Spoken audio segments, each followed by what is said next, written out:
esta sesión que tenemos en el curso semipresencial de monitoreo, incidiendo en aquella parte que nos falta todavía implementar, que son dos trabajos colaborativos. En realidad es un trabajo que tiene dos partes, ¿no? El trabajo colaborativo A y el trabajo colaborativo B. Lo que yo voy a hacer es presentarles la estructura de ese trabajo colaborativo y me voy a detener en aquellas partes que son más importantes para su elaboración. Bien.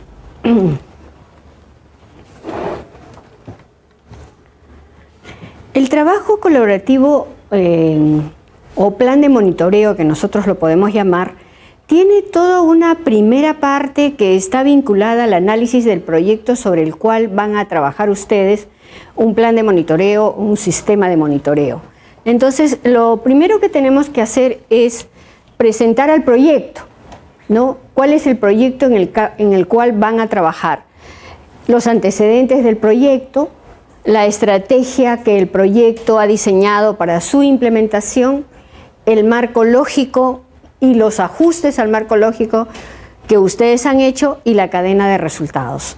Recuerden que hemos tenido ejercicios en la primera parte sobre cómo mejorar el análisis en el marco lógico y en la cadena de resultados, cómo precisar el resultado, ¿no? Cómo debe estar correctamente fraseado de tal manera de que nosotros podamos elaborar los indicadores que son necesarios para esa cadena de resultados. Muy bien.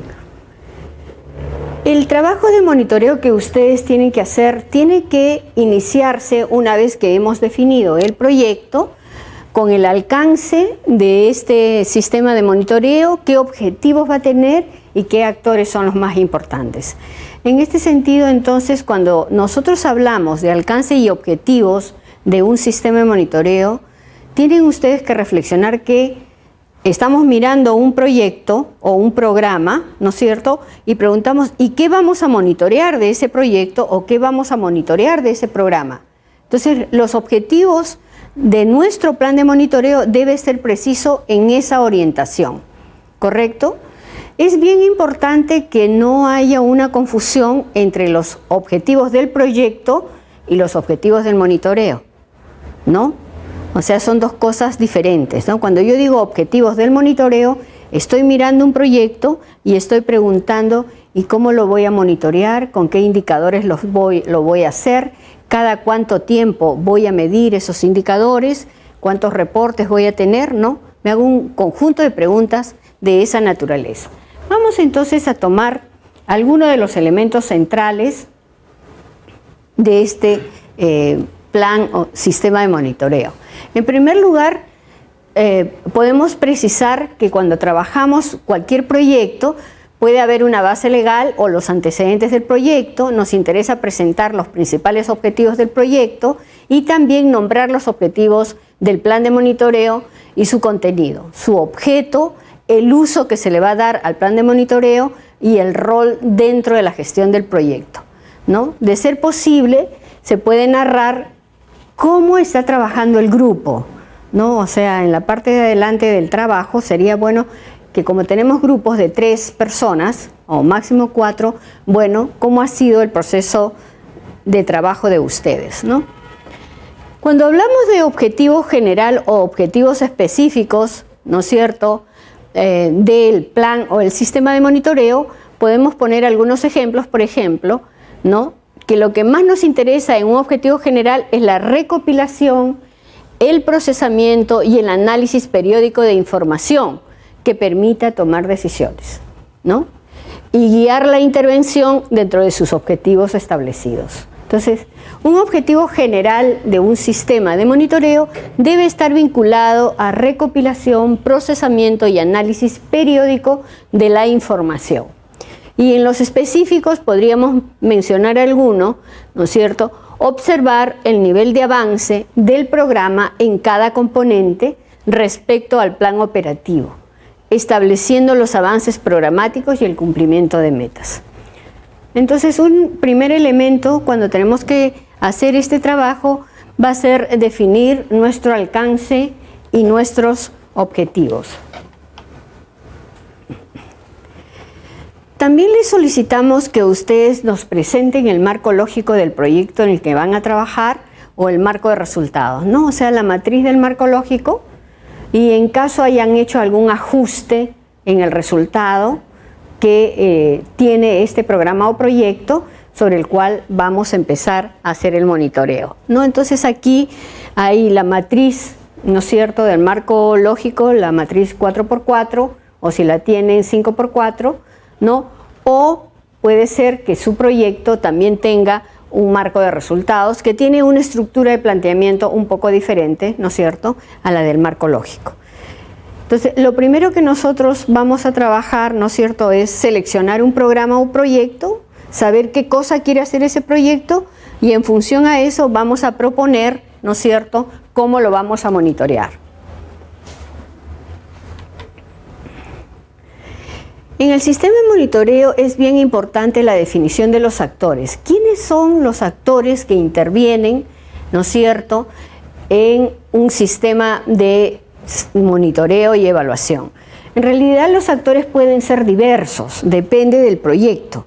Por ejemplo, si es un proyecto educativo, es probable que sea el Ministerio de Educación, ¿no es cierto?, instituciones, unidades orgánicas del Ministerio, ¿no es cierto?, todas las oficinas desconcentradas que puede tener el Ministerio de Educación, y finalmente llegamos a escuelas donde hay directores, hay profesores, hay alumnos y hay familias de esos alumnos, ¿no? Entonces, cuando abrimos la gama de actores, dependiendo del proyecto, podemos identificar estos proyectos.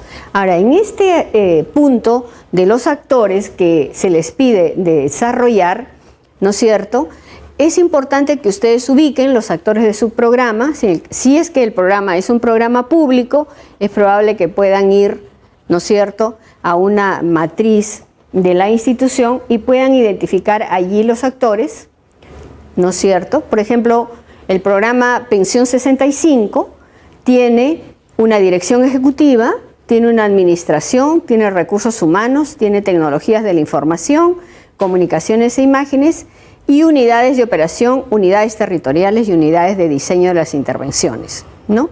Además, hay otros sectores que también participan en este programa, ¿no? Entonces, ¿dónde están los actores? Depende de cada programa, depende de con qué proyecto o con qué programa estamos trabajando para el monitoreo. Entonces, hay una primera etapa que es la identificación de actores. ¿Quiénes son? Aquí los estamos mostrando como un ejemplo en el caso del programa Pensión 65. Entonces, una vez que hemos identificado a los actores, lo importante es saber qué rol juegan en el sistema de monitoreo, ¿no? Los actores también se van a diferenciar porque hay actores que toman decisiones, porque hay actores que toman decisiones políticas y decisiones gerenciales, hay actores que toman decisiones operativas, otros que procesan y otros que proveen la información. Este detalle es bien importante cuando hacemos el trabajo, porque lo que les vamos a preguntar es ¿cuáles son los actores que intervienen en el sistema de monitoreo? Entonces, los que intervienen en el sistema de monitoreo son los actores que dan la información o proveen la información, los actores que procesan la información y los actores que toman decisiones. Decisiones de 3 niveles, decisiones operativas, decisiones gerenciales y decisiones políticas, ¿no?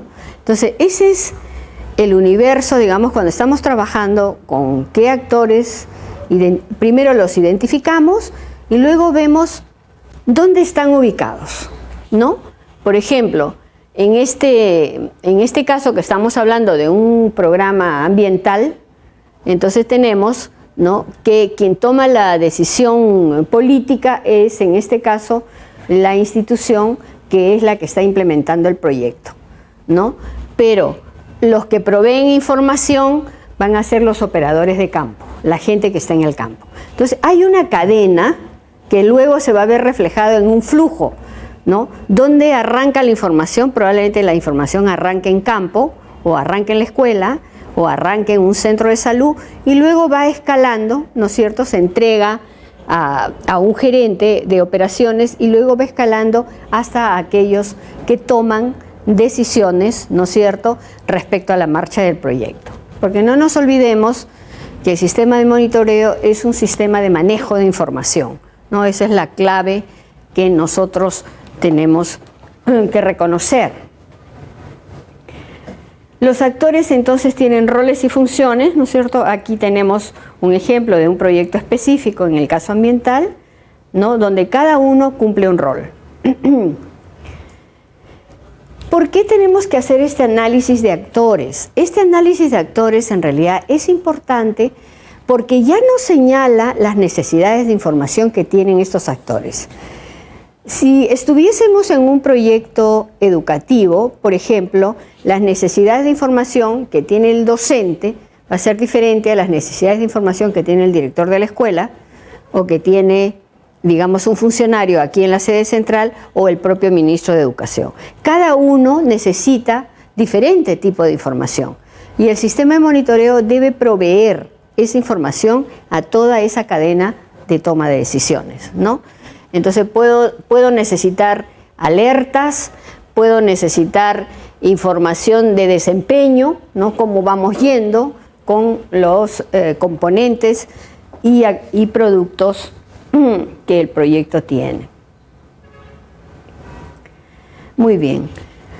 ¿Cómo conocemos a estos actores? Creo que lo más importante es revisar el propio proyecto. El propio proyecto ya dice quiénes participan, lo dice muy claramente. Cualquier proyecto invierte y tiene que precisar, ¿no es cierto?, identificar a detalle cada actor que está interviniendo en el proyecto y cómo interviene. Con esa base, el monitoreo vuelve sobre esos actores y les da un rol. ¿Cuál de esos actores va a proveer la información? ¿Cuál de esos actores va a procesar la información? ¿Y cuál va a tomar algún tipo de decisión? Otro aspecto importante que hemos visto en la primera parte del curso es todo lo referido a indicadores, ¿no? Inclusive en un ejercicio hemos pedido que ustedes desarrollen una ficha técnica de indicador cuantitativo y una ficha técnica cualitativa, ¿no? Eso lo han entregado porque ya he podido ver la mayoría de los reportes entregados por ustedes. Y hemos desarrollado un instrumento que se llama ficha técnica del indicador, ¿cierto? Entonces, el sistema de monitoreo tiene que tener sus fichas técnicas del indicador, según el grupo de indicadores que ustedes tengan, ¿no? Indicadores de producto, indicadores de resultado, ¿no?, de desempeño, indicadores de impacto, tienen una ficha para poderla seguir. Y ya lo dijimos en la primera clase que tuvimos, que esta ficha del indicador tiene dos elementos importantes. Uno que es conceptual y otro que es operativo. El indicador en el nivel conceptual o en el modo conceptual define qué vamos a entender por el indicador. Debe quedar muy claro qué se está midiendo. Y en la parte operativa lo que interesa es decir cómo se va a medir, ¿no? Entonces, ¿qué se mide y cómo se mide? Son los dos elementos que nosotros tenemos. En realidad hay varios modelos de ficha de indicador. Acá tenemos una y en otras láminas vamos a ver otro tipo de modelos de ficha de indicador. Aquí hay otras fichas técnicas, ¿no?, porque cada institución crea su ficha. Pero lo importante es que esta ficha tiene siempre dos elementos: la parte conceptual y la parte operativa. La parte operativa quiere decir cómo se mide el indicador, qué operaciones, qué data necesitamos y qué operaciones debemos hacer para que ese indicador tenga un valor, ¿correcto? O sea, el corazón de los sistemas de monitoreo son los indicadores, ¿no? Y los indicadores tienen que ser medidos, tienen que ser reportados periódicamente. Esa es la ventaja de tener un sistema de monitoreo, ¿no? Puede ser que haya indicadores que se miden trimestralmente, otros se pueden medir cada 6 meses y hay incluso indicadores que pueden medirse cada año. Lo ideal es que nuestro sistema de monitoreo no tenga pues indicadores que se midan cada año, ¿no? Puede haber alguno de ellos, pero no todos, porque si no, no nos va a ayudar mucho a mejorar la gestión, que es día a día.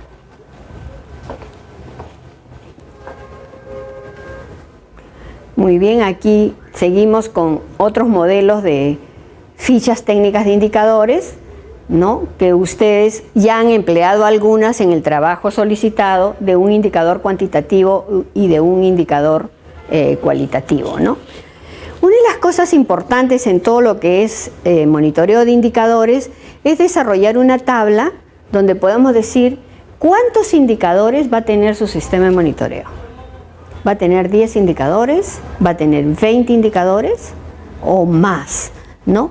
Entonces, tenemos un indicador, una unidad de medida, tenemos una fuente de verificación, un reporte, un año de línea base, que eso es muy importante. El indicador debe tener una medición inicial y luego vamos midiendo en secuencia cada trimestre o cada semestre, ¿no?, las actividades, los productos y los resultados que tenemos.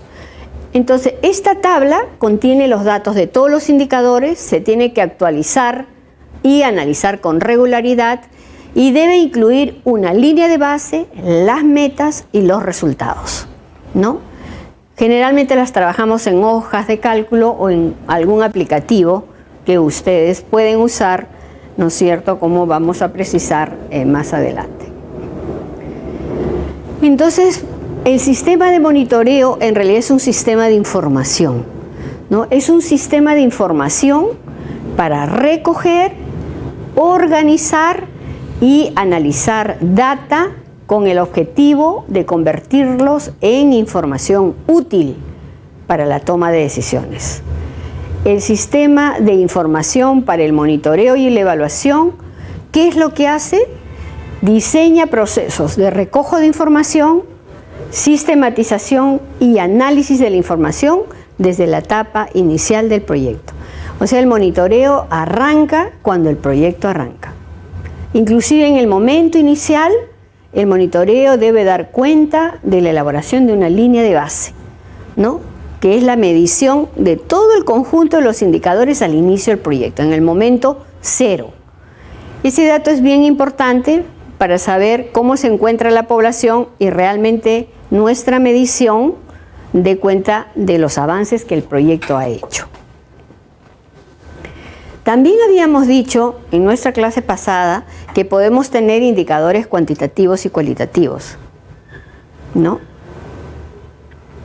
Y que estos podrían ser indicadores, ¿no es cierto?, que tienen que ser medidos en un plazo determinado.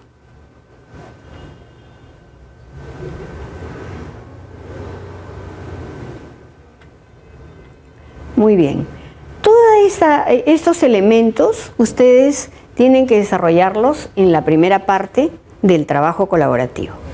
La segunda parte, en realidad, es más preciso en gestión de la información, ¿no? O sea, el trabajo colaborativo A y el trabajo colaborativo B son dos partes del mismo producto, ¿correcto? Sino que avanzamos un 50% en el trabajo A y terminamos de diseñar todo el sistema de monitoreo en el trabajo colaborativo B, ¿no? El trabajo colaborativo, entonces, B,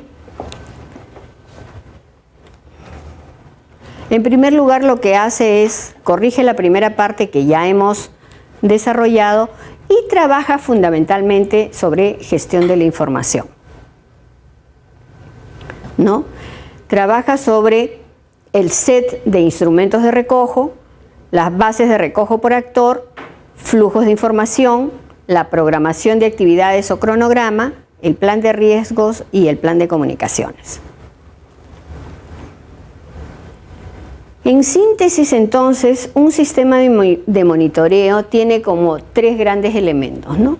Todo lo que es un recojo de datos, de información, todo lo que es el procesamiento, ¿no es cierto?, que todo es, digamos, una inteligencia artificial, porque generalmente estamos trabajando con una serie de algoritmos y con una serie de programas, y finalmente la necesidad de comunicar e informar a través de reportes periódicos, ¿no? Entonces, todo un viaje de la información, desde cómo la recogemos, cómo la procesamos y cómo la entregamos, ¿no es cierto?, a los tomadores de decisión.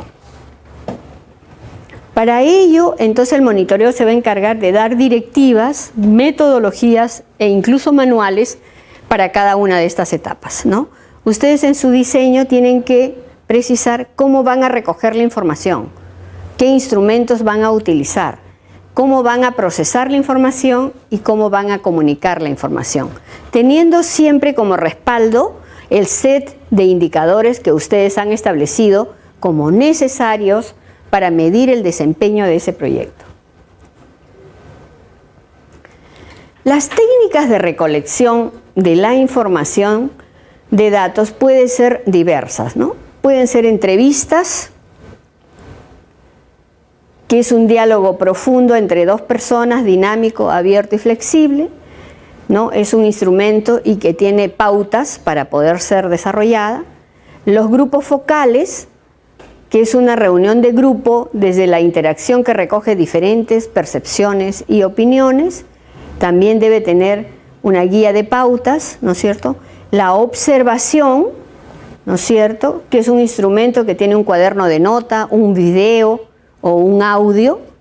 Verificación documentaria, que es la verificación de todos los registros administrativos, y las encuestas, que tiene como instrumento los cuestionarios, ¿no? Creo que este set de técnicas de recolección de información, ustedes la van a aplicar según la naturaleza del indicador. Es importante también decirles que no necesitamos aplicar una técnica por un indicador, sino por un conjunto de indicadores, ¿no? O sea, si tenemos 20 indicadores, no vamos a tener 20 técnicas de recolección de data, ¿no? Es probable que tengamos 5 o 6, porque una sola técnica va a recoger la data de varios indicadores. Para que esto suceda de esta manera, hay dos elementos que deben ser observados. Primero, la técnica siempre se aplica a un solo actor. O sea, no puede hacer una entrevista donde hay alumnos y hay profesores. O la entrevista es a alumnos o la entrevista es a profesores. Pero no se pueden mezclar si es que estoy haciendo una entrevista. Si estoy haciendo un grupo focal, también son pares. Tienen que ser directores, por ejemplo. Entonces, todos tienen que ser directores, ¿no? O sea, no puede haber una mezcla ahí de actores sociales en el proyecto. La entrevista es una técnica cualitativa que permite explorar, que permite indagar y profundizar en percepciones y opiniones del entrevistado. Interesa extraer creencias, actitudes y experiencias de la persona. Lo importante cuando vamos a usar una entrevista es que se tiene que reflexionar a quién vamos a entrevistar, qué persona, qué actor es relevante para entrevistarlo en función a los indicadores que nosotros queremos medir. Otra técnica es el grupo focal, ¿no es cierto?, que es una reunión de un grupo de personas donde se genera una interacción, discusión, para conocer el punto de vista sobre un tema. Es un segmento definido. Puede ser mujeres de 25 a 35 años del segmento A y B que trabajen y que tengan hijos. ¿Qué quiere decir? Que todas las personas que forman parte de un grupo focal comparten una misma característica, ¿no? Son bastante parejos. Eso sería un grupo focal.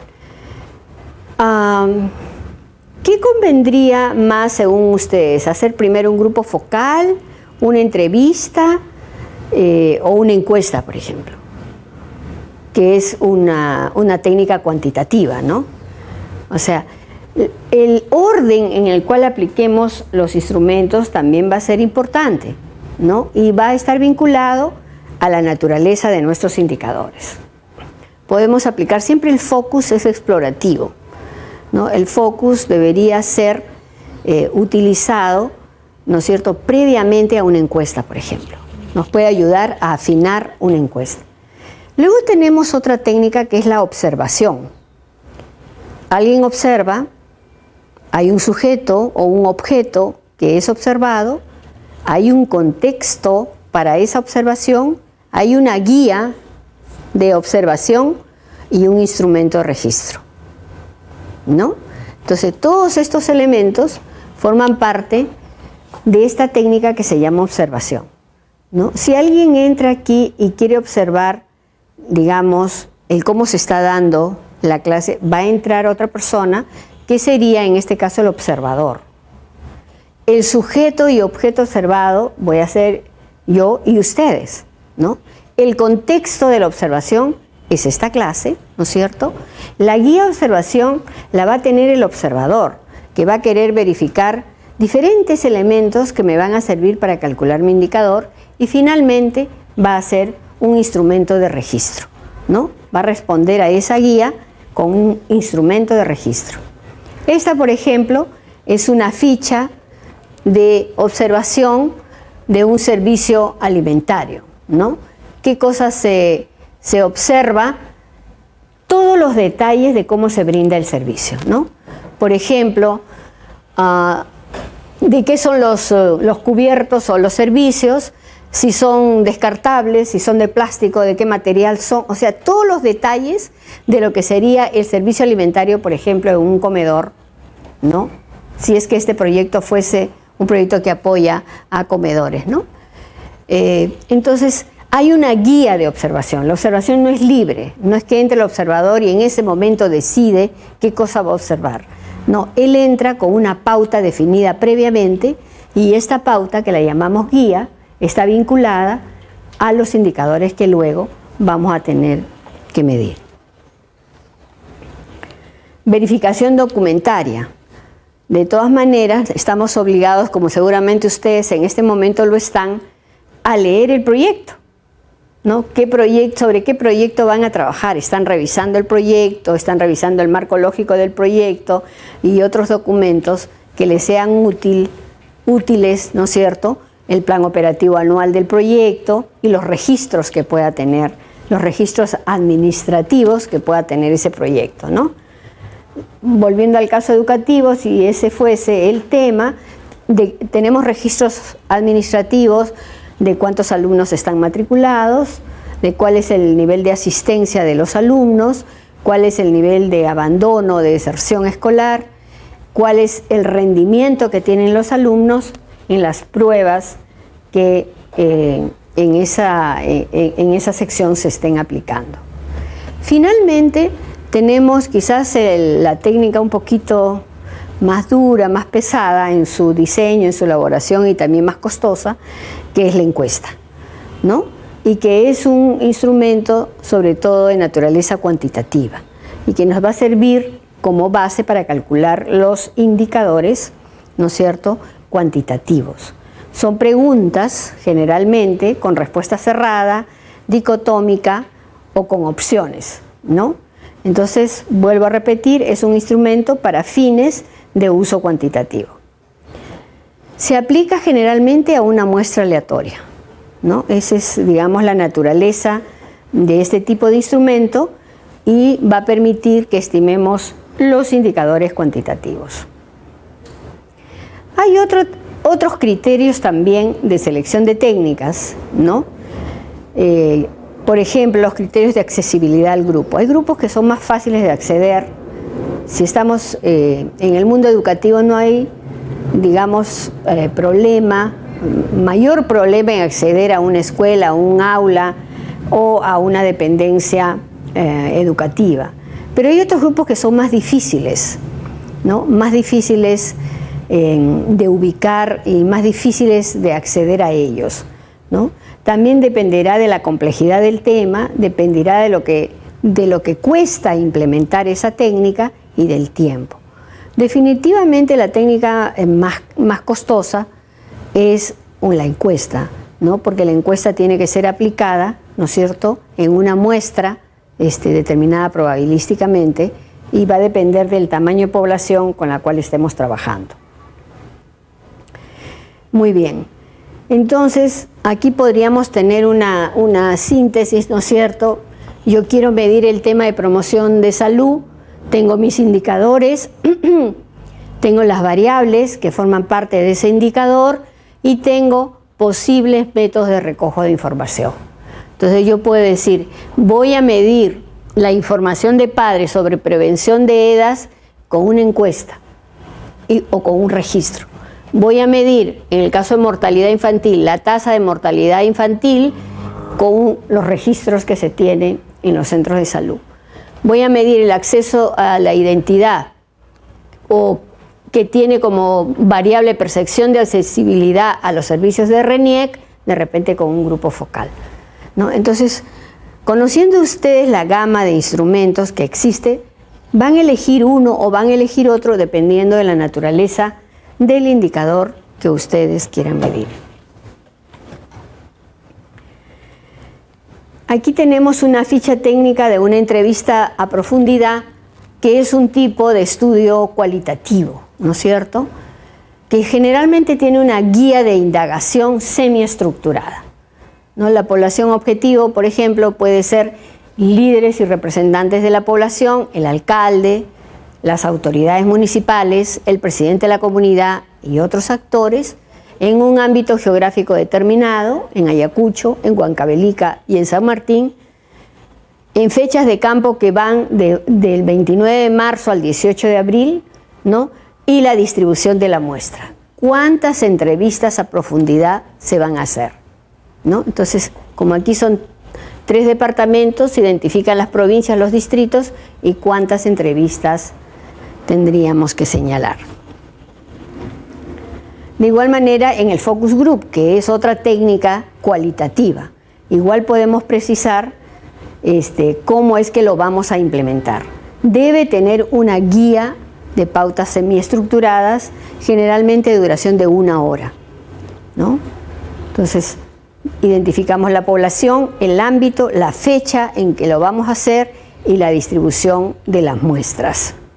Podemos hacer varios focus. Por ejemplo, acá se han hecho focus en varios distritos, ¿no? En 6 distritos. ¿Por qué? Porque son 3 departamentos implicados en el proyecto. Entonces, en esta segunda parte del trabajo colaborativo, ustedes tienen que darle fuerza al diseño de instrumentos de recolección de data, ¿no? O sea, sean cualitativas o sean cuantitativas dichas técnicas. En las cualitativas, ¿qué es lo que buscamos? Buscamos saber el conocimiento que tienen las personas, las percepciones que tienen las personas, las creencias, las actitudes y los comportamientos.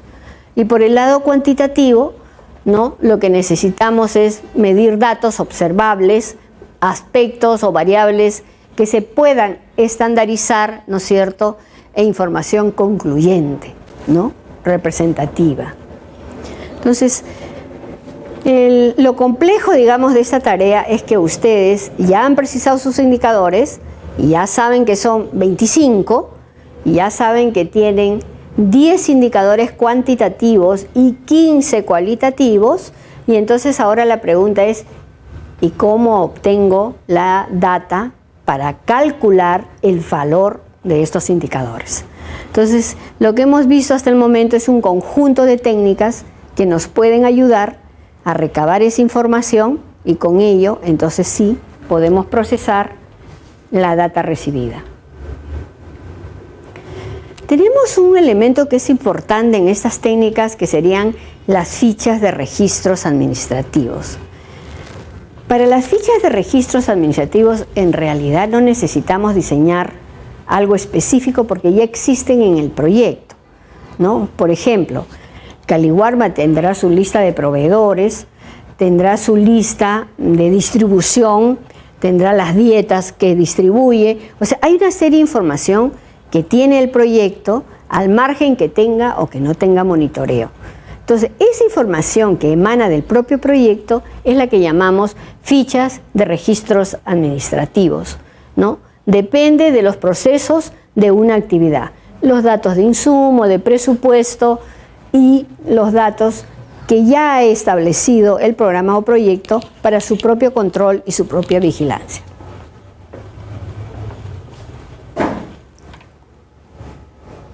Bueno, aquí hay un ejemplo, ¿no es cierto?, de un cronograma de capacitación, ¿no?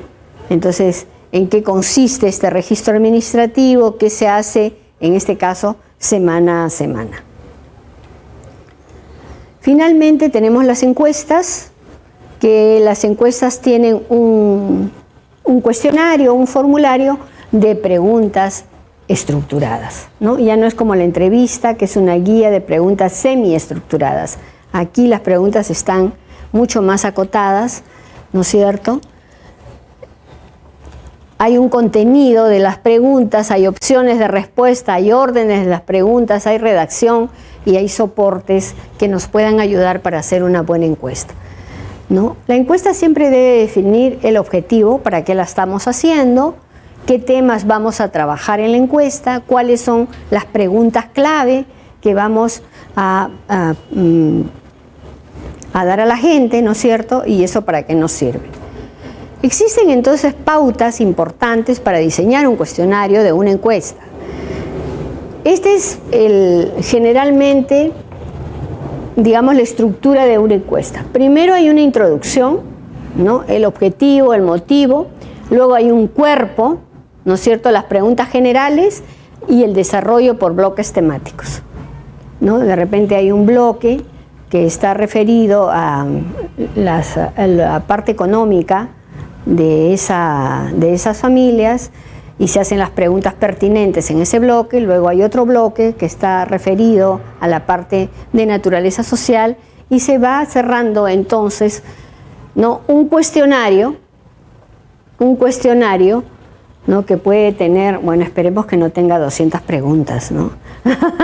Porque si no es bien complicado que la gente esté dispuesta a invertir tanto tiempo respondiendo. ¿Qué errores son los más frecuentes cuando hacemos cuestionarios? Preguntas con sesgo. O sea, ya la misma pregunta te está sugiriendo, ¿no?, las posibilidades de respuesta. ¿Debemos comprar juguetes bélicos que incitan a la violencia? ¿No? Al poner que incitan a la violencia, ya la gente se retrae un poco, ¿no? Entonces tú podrías decir, ¿compras juguetes bélicos para tus hijos o compras y puedes mencionar algunos de ellos, pero no poner la frase que incitan a la violencia, porque ya estás alertando a la persona para que responda de una manera. Preguntas dobles, o sea que una misma pregunta en realidad no es una sino dos. Por ejemplo, ¿estás de acuerdo con la política educativa y cultural del gobierno? O sea, esa es una doble pregunta que también tenemos que tratar de evitar. Preguntas complejas, ¿no? ¿Qué compra más a menudo en grandes superficies o en grandes volúmenes? ¿Alimentación, ropa, zapatos o droguería? O sea, tiene demasiadas cosas metidas en la pregunta, ¿no? Vocabulario inadecuado. ¿Le preocupa la hiperdistrofia? O sea, ¿quién sabe qué cosa es ese concepto? O sea, no puedes utilizar palabras que no son comunes para la gente a la cual estás entrevistando, ¿no?, o encuestando. Y alternativas no contempladas, ¿no?, que a veces siempre es necesario tener un espacio para ellas. En el caso de la guía de pautas de las entrevistas, lo que tenemos es una introducción, tenemos un cuerpo y tenemos un cierre de entrevista, ¿no? Son como tres momentos importantes. La introducción, donde uno desarrolla los objetivos y los motivos de la entrevista y trata de generar confianza. Las preguntas claves que uno quiere, que es la parte central de la entrevista, ¿no es cierto?, y profundizar en aquellos aspectos que nos parecen más relevantes, y el cierre de la entrevista con una retroalimentación o algún aporte adicional del entrevistado. En el caso de las consideraciones para el focus group, en realidad lo que tenemos entonces es una guía de pautas, ¿no? En el focus group, en primer lugar, conocemos el perfil de los participantes. Hemos dicho, son mujeres de 25 a 35 años, todas trabajan y todos tienen niños chicos, ¿no? El perfil del moderador, es bien importante cómo se recluta, generalmente se tiene un compartir y también puede haber observadores de este focus que queremos hacer, ¿no? El focus también tiene una parte introductoria, tiene un cuerpo y tiene un cierre, ¿no? Durante el focus siempre el moderador debe tratar de promover la intervención de todos, o sea, todos deben hablar, ¿no? Promover el debate. No se olviden que en un focus no debe haber ningún líder, o sea, no debe haber nadie cuya opinión, digamos, sea la central y los demás terminan como avalando, opinando alrededor de lo que ha dicho este líder, ¿no? Siempre cuando se usa un focus hay que tratar que sea pareja todo el grupo que está participando. Motivar el debate, compartir opiniones, promover la diversidad de opiniones, introducir material de apoyo en momentos claves y también podemos introducir nuevas preguntas. En términos generales, entonces también tenemos un desarrollo de introducción, cuerpo del focus, que son las preguntas claves o las historias breves, y un cierre, que sería una retroalimentación. Muy bien. Hasta aquí entonces hemos visto un conjunto de instrumentos de recojo de información que ustedes van a tener que identificar con qué quieren trabajar y no solamente decir voy a hacer un focus y voy a hacer 3 entrevistas.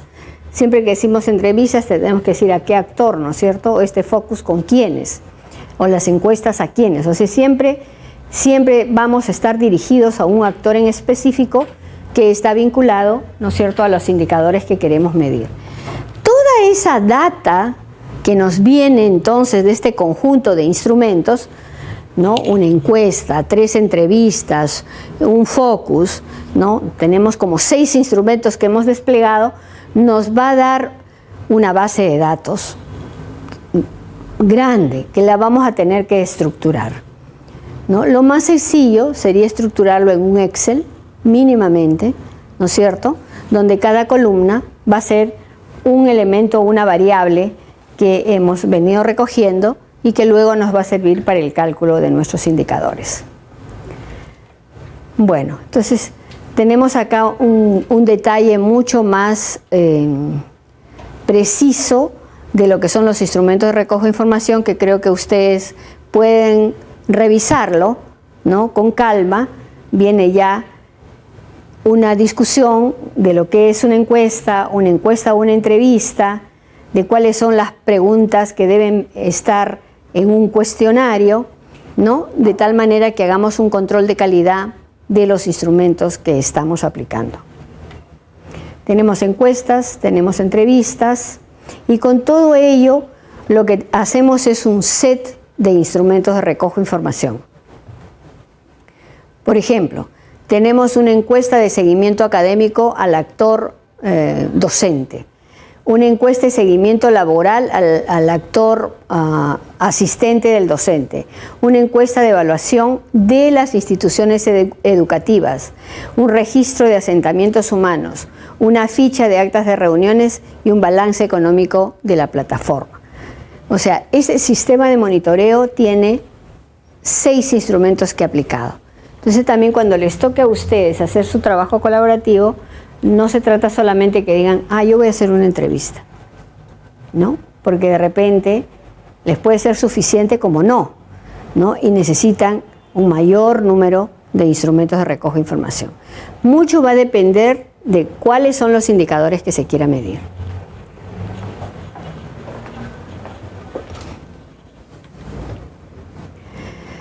Otra cosa que nos parece importante en el monitoreo es este flujo de información. ¿Qué cosa es una entrada y qué cosa es una salida de información? Una entrada de información son los datos que entran al sistema a través de estos instrumentos que hemos señalado, ¿no? Entonces, en este caso, por ejemplo, una entrada puede estar dada por un programa de formación escolar y de capacitación docente, convenios suscritos con las UGELES, informes anuales de las UGELES, informes anuales de las escuelas y los planes operativos. Y una salida puede ser el informe semestral de monitoreo, que incluye el avance de indicadores respecto a este grupo de actores.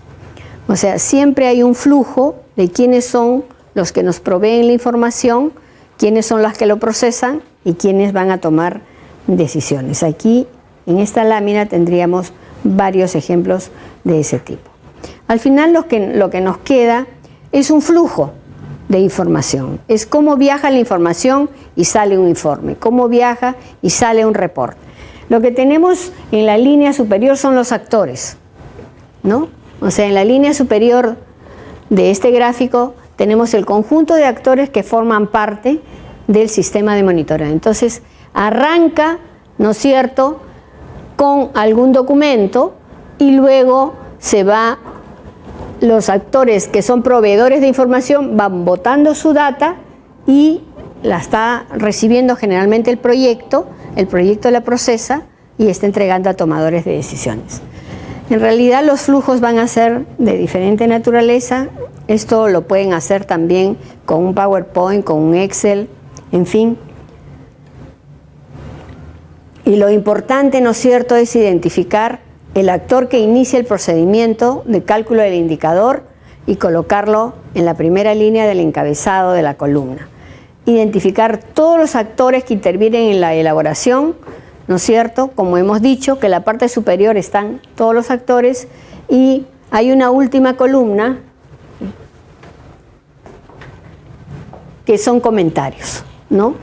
Comentarios o precisiones que nosotros queremos hacer respecto al flujo de esa información, ¿no?, que empieza a viajar de un actor a otro actor. Para esto es bueno conocer estos símbolos, ¿no? Cuando hablamos de flujo de información, es bueno saber cuándo usamos esos símbolos, que en realidad es la norma ANSI, ¿no?, para elaborar diagramas de flujo, ¿no? Los diagramas de flujo utilizan este tipo de simbología, ¿no es cierto? La primera para inicio-término, el rectángulo cuando se trata de actividad, esta otra figura cuando se trata de que sale un documento, este rombo cuando hay una decisión o alternativa, o sea, el flujo no es directo, sino se espera una decisión, un archivo o almacenamiento, un conector, o otro tipo de conector, digamos, cuando queremos conectar dos partes del diagrama, y un flujo direccional, que es el que más usamos generalmente, ¿no? O sea, cómo viaja la información. O sea, tenemos los actores y tenemos entonces estos símbolos de la norma ANSI que nos ayuda a estandarizarnos para que todos la podamos usar de la misma manera en cualquier flujograma. Bueno, este es otro flujo de monitoreo, ¿no es cierto?, donde ustedes pueden decir cómo es que van a trabajar su sistema de monitoreo desde el recojo de información, el procesamiento y la entrega de información a través de reportes. Muy bien. El trabajo colaborativo 2 también tiene una parte bien importante que está dedicada a lo que hemos llamado programación de actividades. El monitoreo es necesario que tenga un cronograma bien definido y bien preciso, ¿no? En primer lugar, tenemos que identificar qué actividades corresponden al monitoreo y listarlas, ¿no? Hacer un listado de ellas. Por ejemplo, establecer la línea base de los indicadores. Segundo, ¿quién va a diseñar cuándo los instrumentos de recojo de data? O sea, la elaboración y la validación. Luego, la contratación y capacitación de personal de trabajo de campo, visitas de campo, recolección y registro, procesamiento de data, análisis de calidad de data, análisis de la información, y podemos hacer un listado grande, ¿no? Entonces, lo que hemos puesto aquí es un conjunto de actividades que exige el sistema de monitoreo que se hagan, ¿no es cierto? Entonces, obviamente, cuánto de esto hagamos va a depender de cuánto presupuesto podamos tener para hacer todo este conjunto de actividades. Y finalmente, todo este conjunto de actividades que hemos identificado, le tenemos que poner un cronograma y un responsable. ¿Cuándo se va a hacer? cuándo inicia esa actividad, cuándo termina esa actividad y quién es el responsable, ¿no? Esta parte es bien importante. Entonces, en su segundo entregable tienen que hacer los flujogramas de información y este cronograma de actividades que les estamos solicitando. Aquí, por ejemplo, hay una matriz que da cuenta de eso. Es una matriz que dice, por ejemplo, primera actividad, recolección de información secundaria o revisión documentaria. El responsable es el responsable de monitoreo. ¿Cuándo se va a hacer? Una vez finalizado el plan, entre el 1 de agosto, termina en 30 días, tiene actividad predecesora, es decir, es necesario que se haya hecho algo antes, ¿no? Y cuál es el entregable, ¿no? Entonces, este formato lo tienen ustedes en las instrucciones de cómo hacer, ¿no?, esta programación de actividades. Generalmente, un sistema de monitoreo va a identificar alrededor de 20 actividades, ¿no? O sea, no son 2 o 3, sino tiene que ser todo aquello que en detalle hay que precisar para poder llevarlo a cabo.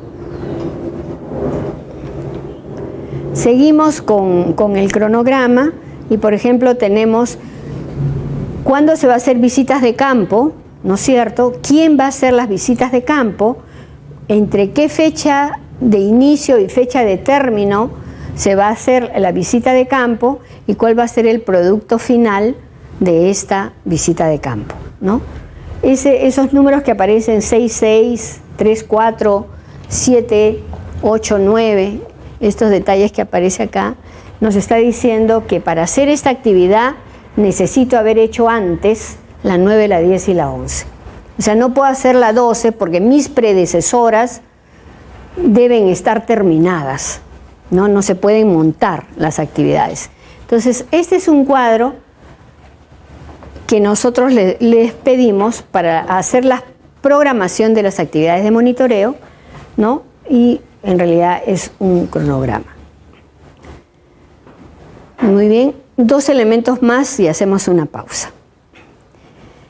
El otro elemento que estamos pidiendo en el trabajo colaborativo es hacer un plan de riesgos. ¿Por qué? Porque en realidad siempre ocurren circunstancias o hechos que pueden poner en riesgo inclusive el proyecto, no solamente el plan de monitoreo, sino el proyecto, ¿no? Y en consecuencia al plan de monitoreo. Entonces, de antemano se debe prever cuáles son los riesgos que podría incurrir el proyecto o el monitoreo, para tener estrategias, alternativas o mecanismos a través de los cuales podamos enfrentar estos hechos, ¿no? Si justo ibas a hacer tu visita de campo, ibas a monitorear y hay una lluvia torrencial y no llegas. Y si no contratan a tiempo a las personas que necesitas para hacer la encuesta y las contratan una semana después y tú ya en campo trajiste a la gente, moviste cosas y no llegan, ¿no? O sea, siempre hay ese tipo de situaciones que hay que preverlas, ¿no? Siempre hay un y sí. Muy bien. Entonces, este plan de riesgo también tiene una matriz que les estamos pidiendo a ustedes que llenen. En primer lugar, es riesgos de operación del proyecto y en segundo lugar, riesgos al plan de monitoreo, ¿no? Porque los riesgos pueden venir al proyecto, ¿no es cierto? Y pueden tener un nivel de riesgo alto, medio o bajo, ¿no es cierto? Y pueden afectar o no afectar al proyecto. Igualmente con nuestro plan de monitoreo, ¿no? Muy bien. Y finalmente, nuestro sistema de monitoreo o plan de monitoreo debe terminar con un plan de interesados y un plan de comunicaciones, ¿no? En primer lugar, ya sabemos quiénes son los actores que están participando en el sistema. Ya los hemos identificado y hemos dicho qué rol juega cada uno de ellos.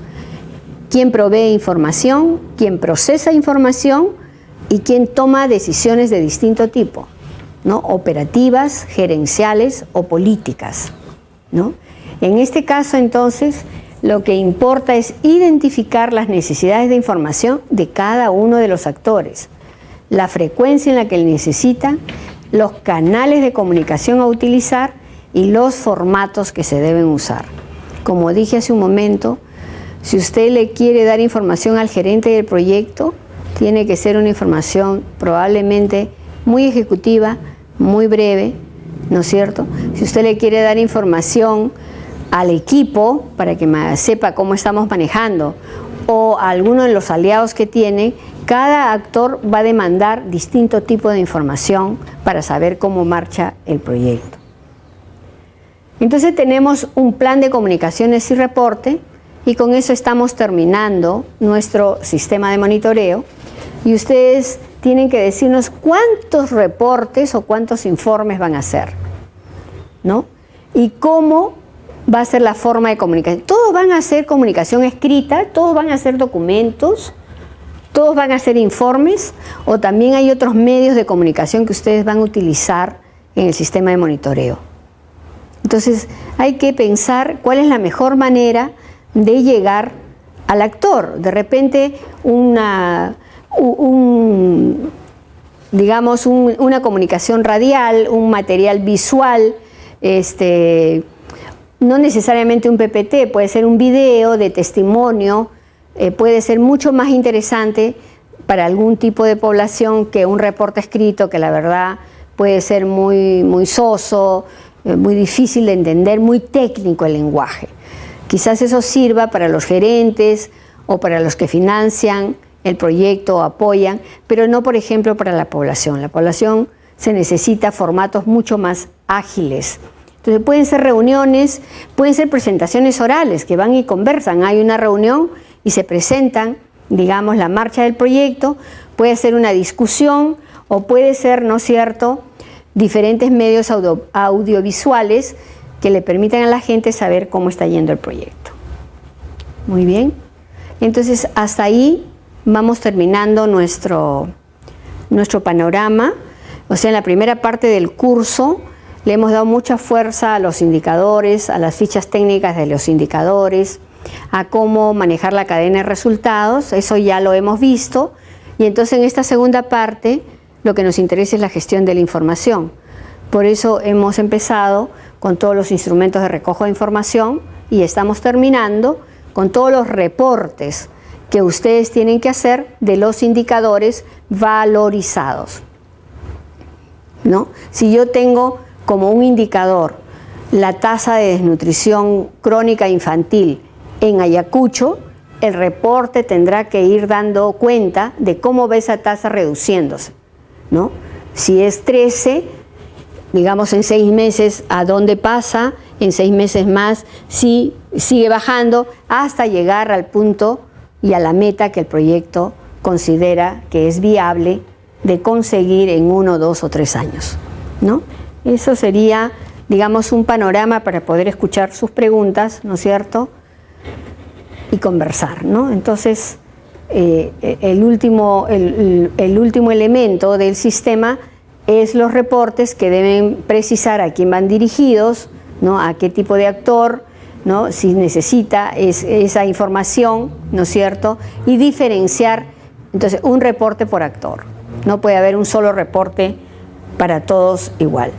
¿Qué debe contener el reporte? El reporte contiene básicamente el valor de los indicadores. Es periódico y finalmente se colocan recomendaciones. No solamente se dice que algo no ha funcionado, sino se le da una recomendación para que en el siguiente periodo se verifique si esa recomendación ha sido tomada o no. Muy bien, va la estructura básica de un reporte que les puede servir, a quién va dirigido, síntesis del avance del reporte, pueden incluir un semáforo, por ejemplo, ponen el juego de los indicadores y le ponen un semáforo verde al que está según las metas establecidas, rojo al que está muy por debajo, ¿no es cierto?, o amarillo, algo que no nos está ayudando mucho en ver cómo vamos. Se establecen recomendaciones, ¿no es cierto?, y en el siguiente reporte hay que verificar si se cumplieron, y siempre la fecha y el responsable de hacer el reporte. Entonces hemos hecho una visión panorámica, ¿no?, de cuáles son las partes que debe estar presentes en el sistema de monitoreo, tanto en el trabajo colaborativo A como en el trabajo colaborativo B. Entonces yo me quedo aquí para escucharlos o de repente recibir alguna pregunta. Tenemos algunas preguntas, profesora Amalia, de los alumnos que están en la red. Entonces le doy, ya las copié hasta cierta parte. Usted las lee y ve cómo las agrupa, ¿no? Ok. Sí, voy viendo si hay algunas más. Bien. Bueno, voy a leer las preguntas. Hay una pregunta de la señorita Ofelia Cernaque que dice: hay un número de preguntas para el diseño de la encuesta. Bueno, la encuesta es el instrumento de recojo de información, ¿no?, que tiene un cuestionario. El cuestionario de una encuesta difiere en número de preguntas. No es que haya un número establecido. Depende de qué es lo que quieres averiguar, qué información es la que quieres levantar de esa población. Digamos, una encuesta sencilla debe tener pues por lo menos unas 20 a 30 preguntas. ¿No? O sea, no vas a hacer una encuesta para hacer 3 preguntas. Bueno, salvo el caso del referéndum, que es otra cosa. No es una encuesta, ¿no? Pero, entonces, no hay número de preguntas. Y debe ser un número un poquito grande, por eso digo un mínimo de 20 o 25, porque el esfuerzo de hacer una encuesta es grande, ¿no? O sea, generalmente el tamaño muestral y la muestra en específico puede ser una muestra de 60 personas, 80 personas, 100, 200, depende de cuántos son los beneficiarios del proyecto. Entonces, para ser directa, no hay un número de preguntas que se considera. Más que un número de preguntas, se debe considerar las preguntas necesarias, ¿no?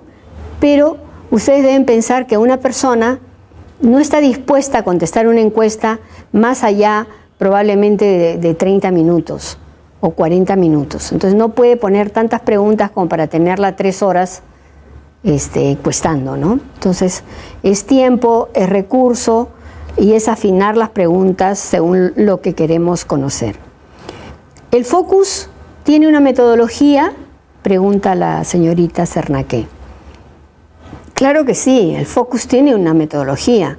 En primer lugar, hay que respetar, digamos, las condiciones para que sea un focus.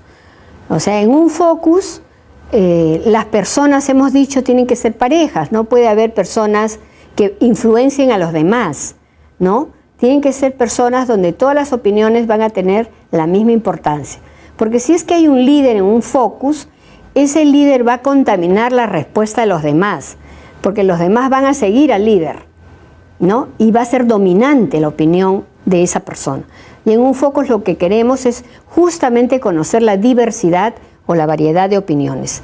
Si se tiene una metodología, ¿no es cierto?, el tipo de preguntas están muchas veces referidas a conocimientos, actitudes y prácticas. Y no puede tener muchas preguntas tampoco. El facilitador solo puede tener 2 o 3 preguntas en conocimiento, 2 o 3 preguntas en actitudes y 2 o 3 preguntas, digamos, en prácticas de compromiso. Otra pregunta: ¿puede darnos ejemplos aplicativos vinculados a la gerencia social? Bueno, no sé si la pregunta se refiere al focus o se refiere a todas las instrumentos. En general. Ya, entonces, ejemplo de focus, ejemplo de encuesta, ejemplo de entrevista en la gerencia social, estoy entendiendo. Lo que podríamos hacer es colgar un recurso quizás, ¿no? Colgar un recurso donde ustedes puedan apreciar el tipo de preguntas para un mismo proyecto, ¿no? Para un mismo proyecto, o sea, ¿qué sería una entrevista, un focus o una encuesta? ¿No? Para que puedan ver el cuerpo de estos instrumentos, cómo cambia, ¿no? Bien. A pesar de ser una herramienta útil para los investigadores en lo cuantitativo, no me queda clara. Entonces, si pregunta de ahí, luego dice si sirve para, ¿cómo haría para que sirva para lo cualitativo? ¿No? O sea, a ver. Sí, de repente no la entiendo bien. Esta de acá, pesar. O sea, se refiere a la encuesta, al diseño de la encuesta, ¿no? Dice, por eso lo ya. A pesar de ser una herramienta útil para los investigadores en lo cuantitativo, para la investigación cualitativa es aplicable, se refiere a la encuesta. Sí, porque seguía después. Ok. En realidad, lo cuantitativo nos da información de esa naturaleza. Nos sirve para sacar valor de indicadores cuantitativos, llámese número, porcentaje, ¿no? Ratios, índices, tasas, ¿no? O sea, lo cuantitativo nos permite calcular los indicadores cuantitativos. Si usted quiere reforzar o explicar el por qué se mueve de esa manera, porque lo cuantitativo simplemente te mide estos momentos, pero no te los explica. Entonces, son las técnicas cualitativas los que nos van a llevar a profundizar y a entender más por qué se movió lo cuantitativo de esa manera. Entonces, no es que usted saque información de la encuesta para hacer un análisis cualitativo, ¿no? Son instrumentos diferentes, de naturaleza diferente. Las guías de observación participante y no participante. Las guías de observación participante y no participante, dicen. No me queda clara la pregunta, la verdad. No sé si la pueden replantear. Después otra persona, Úrsula Colán, pregunta, ¿el focus también puede darnos información cualitativa?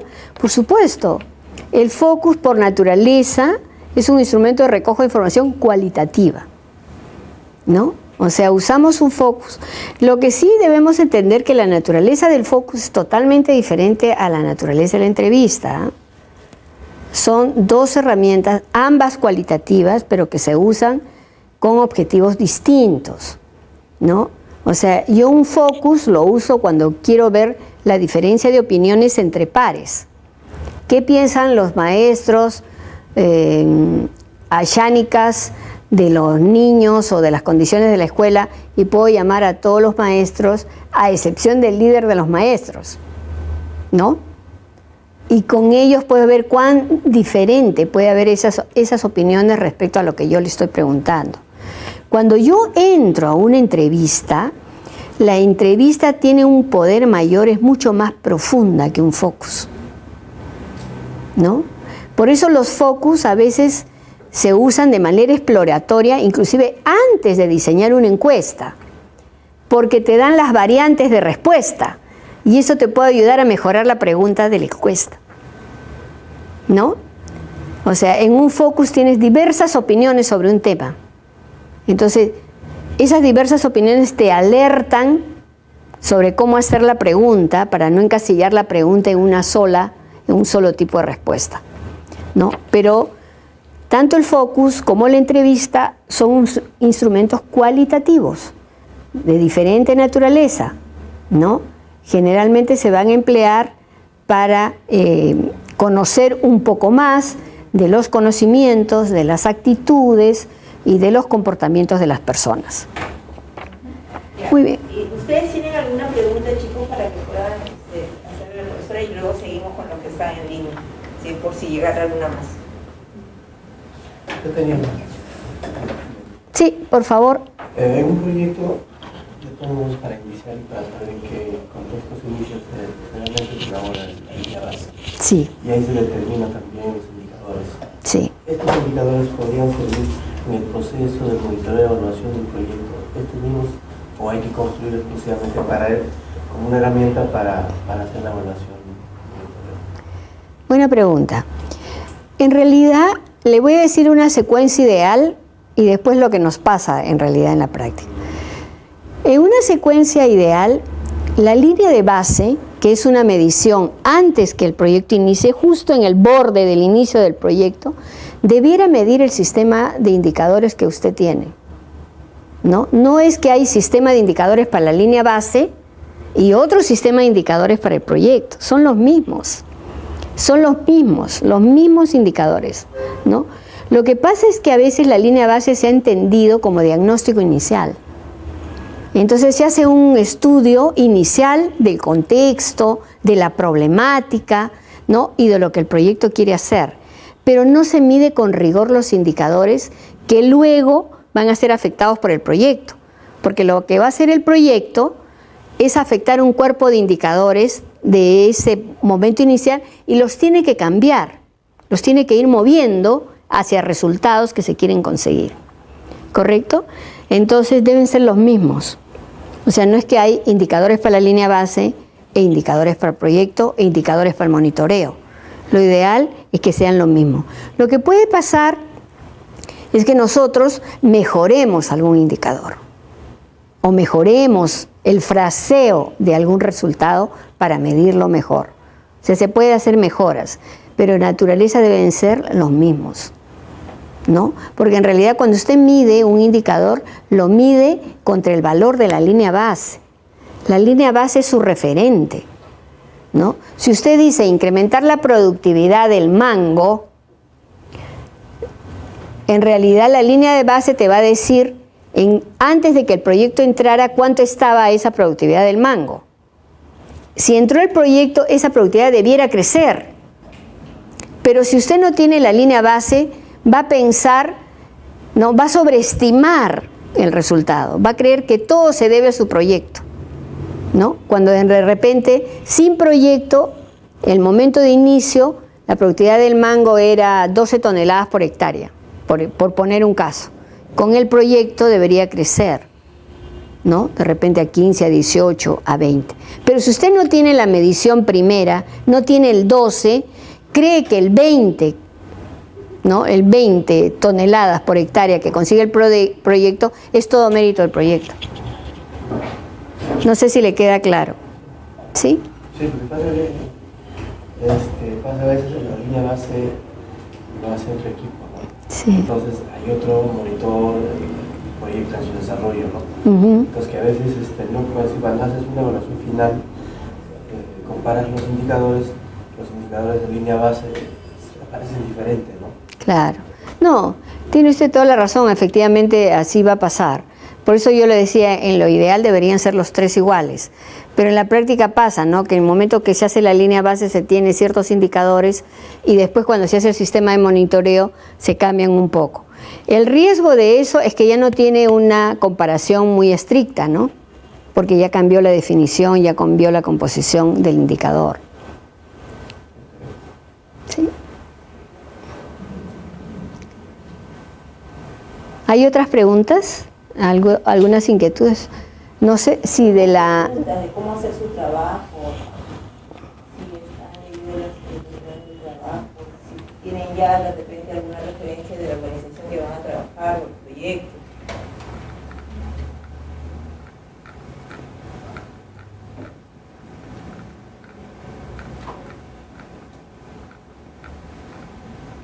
Bueno, si es que no hubiese, de todas maneras a mí me... ¿Tiene? De acá de esto, y esta se la voy a dar para que la lea porque esta la alumna... Estas son nuevas ya. Ya. ¿Voy a contestar esta primera o esta? Esta de acá para que, sí, después se refiere a instrumentos. Ay, ¿qué hice? Ahí. Ahí está. Estas dos de ella. Okay. Después los otros están acá. A ver, voy a leer una pregunta de la señorita Ofelia Cernaque. Creo que debería hablarnos más de instrumentos cualitativos que se usan y se requieren para obtener evidencias, como por ejemplo las entrevistas a profundidad, los focus o las guías de observación. Bueno, trataremos de comentar algo más, no habría problema. Después señala, para el caso de proyectos sociales que usan el marco lógico y análisis biométricos será. Biométrico debe ser, sí. Y después ella misma pregunta acá, dice, ¿la DCI se mide anualmente? Porque estas ya son de otros chicos, ¿no? Pero ella va a cerrar con ella, la DCI se mide anualmente. Ya. Eso nomás con ella. Después ya todas las copias acá, las que faltan. Ya, bueno, no sé, yo te pediría, Ofelia, si puedes hacer más precisas tus preguntas. Entiendo que eres una persona de salud por el tipo de preguntas que estás haciendo. Sí, ya. O sea, ella trabaja en las Fuerzas Armadas, en la Marina. Ah, ya, pero puede ser una persona, no lo sé por él. En todo caso, lo que podría señalarte es que en el mundo de los instrumentos cualitativos tenemos varios instrumentos, como lo he dicho, ¿no? El focus es una entrevista, podríamos decir, entre comillas, grupal, ¿no? Donde lo que hacemos es convocar a personas de iguales características. Por ejemplo, la gerencia social se da sobre múltiples campos sociales, ¿no? Pueden ser programas o proyectos de naturaleza educativa, de naturaleza de la salud, de naturaleza económica, de naturaleza ambiental. En realidad, todos los campos, ¿no? Los proyectos de desarrollo que nosotros hacemos, ¿no es cierto?, pueden utilizar instrumentos cualitativos. Por ejemplo, si nosotros estuviéramos en un proyecto ambiental, ¿no?, y usted gerente social. No, el teléfono, digo, no, yo para que no se cansen. Ah, sí. Ya, disculpa. Ya ahí vemos si hay otra forma. Le estaba diciendo, usted me pide un ejemplo y yo le estaba haciendo referencia en un proyecto, por ejemplo, de residuos sólidos. En un proyecto de residuos sólidos, donde la basura está expuesta y los niveles de contaminación son muy grandes para la comunidad, ¿no?, para ese conjunto de familias que no tiene, ¿no es cierto?, un relleno sanitario, y en consecuencia la basura la echan en un botadero. Un botadero es un hueco donde echamos basura de distinto tipo, ¿no? Entonces, yo quiero saber realmente si para la gente es importante o qué piensa de ese problema. ¿Por qué? Porque yo tengo un indicador que dice, por ejemplo, percepción de la población respecto a la contaminación por basura, ¿no? Entonces, ¿qué hago? ¿Hago un focus o hago una entrevista? ¿No? Podría ser un focus y llamo, por ejemplo, a un focus de padres de esa comunidad y a un focus de jóvenes de esa comunidad y hago 3 tipos de preguntas. La primera es si sabe qué es la contaminación, o sea, si considera que su comunidad está contaminada, tiene niveles de contaminación. Le hago preguntas para saber si reconoce o no reconoce el problema de tener basura expuesta cerca a la casa, ¿no? De repente unos son más indiferentes y dicen, no me interesa, tengo otros problemas más urgentes, o alguien sí dice, yo realmente estoy muy preocupado por eso, ¿no? Entonces le hago preguntas de conocimiento, ¿no? Si tiene conocimiento que exponer la basura genera contaminación y nos vamos a enfermar porque la contaminación genera enfermedad, ¿no? Entonces le hago preguntas de contaminación. Después le puedo hacer preguntas y ¿cuál es su actitud frente a ese problema? Usted también va y bota la basura ahí, usted hace selección de basura, por ejemplo, entre orgánica e inorgánica, entre lo que se puede reutilizar y aquello que no, pues ya es basura orgánica que no se puede recuperar. Entonces, ¿qué actitud tiene respecto a la basura? ¿No? Si hace algo o nada, o sea, mete en cualquier bolsa y bota todo mezclado, no separa, no recicla, no lleva la basura de instrumentos eléctricos, de pilas, por ejemplo, a un sitio diferente, ¿no? Porque ustedes saben que ese tipo de productos que tienen mercurio no se pueden echar en el mismo sitio donde botamos la basura de cartones, papeles, restos de comida, ¿no? Entonces le pregunto si tiene una actitud para saber cuán responsable podría ser. Usted lleva la basura, o las pilas que se acaban a los sitios, por ejemplo al supermercado, generalmente en los supermercados hay depósitos para este tipo de basura, o también la echa ahí, para saber qué actitud. Y le hago un tercer grupo de preguntas respecto a qué compromisos podría asumir. ¿Usted estaría de acuerdo en comentarle a su vecino la importancia de separar, por ejemplo, esta basura electrónica? Usted lo comentaría, se comprometería a reciclar, se comprometería a separar la basura, ¿no? Entonces, generalmente en los focus tenemos 3 tipos de preguntas. ¿Qué sabe la persona respecto al problema? ¿Qué actitud tiene? Si es una actitud activa, pasiva. Y tercero, ¿y qué compromisos asumiría? ¿No? Y se hace 2 preguntas en cada uno de estos bloques, porque el focus no dura mucho. Debe durar entre 1 hora o 1 hora y media, no puede durar más. Y en un focus hay 6 o 7 personas, máximo 10. ¿No? La entrevista es totalmente diferente. Yo estoy con una sola persona, si hago una entrevista individual, y con esa persona estoy 1 hora. Entonces yo repregunto y repregunto. En el focus yo generalmente no repregunto, porque el focus lo que trato es que hable el señor, ¿no?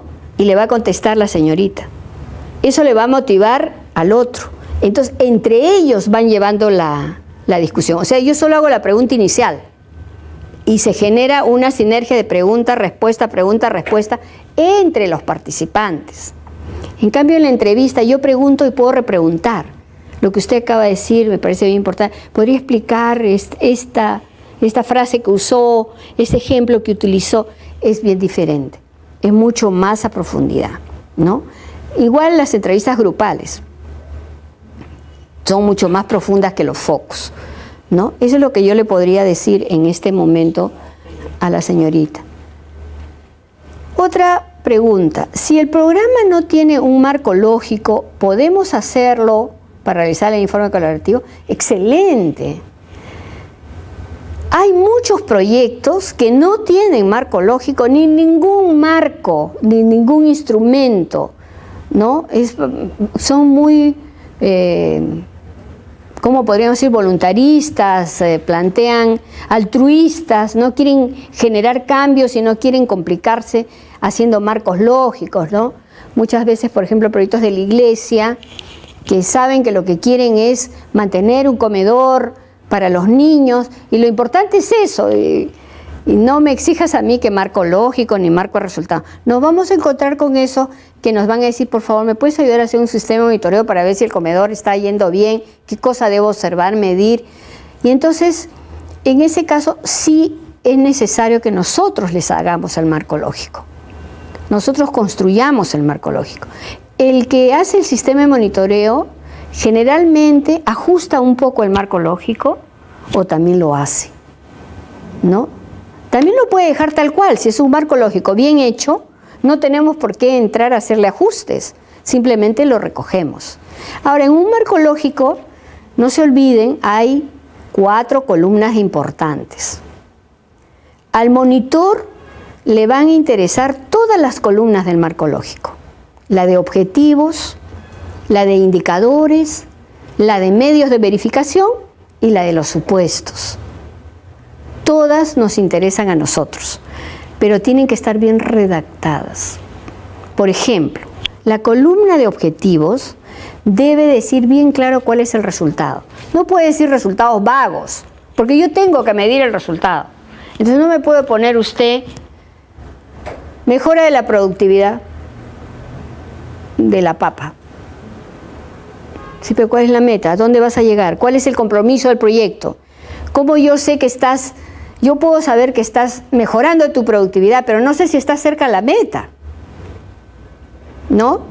Entonces, el resultado debe ser bien preciso. Y si no está redactado en forma precisa, tenemos que entrar nosotros a precisarlo. Obviamente con la gente del proyecto. Pero entonces no siempre el marco lógico, porque tenga marco lógico, está bien hecho.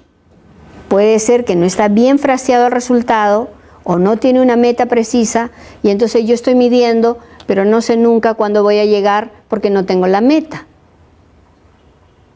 ¿no? Eso es bien importante, ¿no? Entonces también puede pasar que ve el resultado está bien planteado, pero usted va al indicador, que es la segunda columna, y dice: número de agricultores que han recibido la capacitación para la mejora de la productividad. El mismo problema, número, pero ¿con cuántos trabaja el proyecto? ¿Con 100 o con 1000? Si yo no sé qué número de gente trabaja el proyecto, ¿qué pasa si yo digo el número de agricultores que reciben capacitación en la mejora de la productividad? Y les digo 100 personas. Y de ahí pasó a 200. Usted dice, uy, incrementó 100% el indicador. Pero resulta que la meta era 1000. ¿Te das cuenta? Entonces, cuando tú haces un sistema de monitoreo, tienes que reportar en función a resultados, en función a metas, en función a cambios. ¿Estamos yendo bien para alcanzar en 3 años la meta que hemos puesto? ¿No? Entonces, por favor, no me usen mucho indicadores cuantitativos de número. Es mejor que usen porcentaje. Porque porcentaje es un número relativo que me dice, ok, estoy en 100, pero estoy en 100 de 1000. Pasé a 500 de 1000, entonces ya estoy en el 50%. Entonces tiene más sentido, ¿no? Porque me puede inducir error decir de 100 a 200, uy, qué esfuerzo tan grande. De 100 a 200, sí, efectivamente es un esfuerzo grande, pero el proyecto le exige más esfuerzo todavía porque la meta es 1000, ¿no? Entonces, cuando ustedes vean que hay indicadores que no están suficientemente alineados con el indicador, tienen que cambiarlo, tienen que ajustarlo. En vez de número le pondrán porcentaje. Ahora, un resultado no se va a medir con un indicador, un resultado se va a medir con 2 o 3 indicadores por lo menos, ¿no? Entonces, cuando me ponen esos marcos lógicos, donde un resultado, un indicador, los productos, un indicador, la actividad, un indicador, no es suficiente. Entonces ustedes también tienen que ver si su marco lógico, tienen que estudiarlo y analizarlo. ¿Por qué? Porque lo que va a mandar para ustedes es la columna de los indicadores.